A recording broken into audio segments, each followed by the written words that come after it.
Mən şəkər xəstəsiyəm, gedirəm poliklinikadan dərman almağa.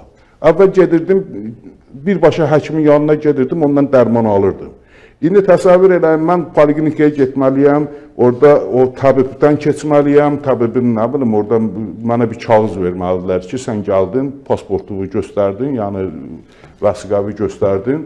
Ondan sonra getməliyəm həkimin yanına, həkim mənə o dərmanı yazmalıdır, mən çıxartmalıyam baş həkimin yanına, baş həkim onu möhürləməlidir, ondan sonra yenməliyəm aşağıya, aşağıda həmən kağızı verməliyəm, aptek də mənə dərman verməlidir.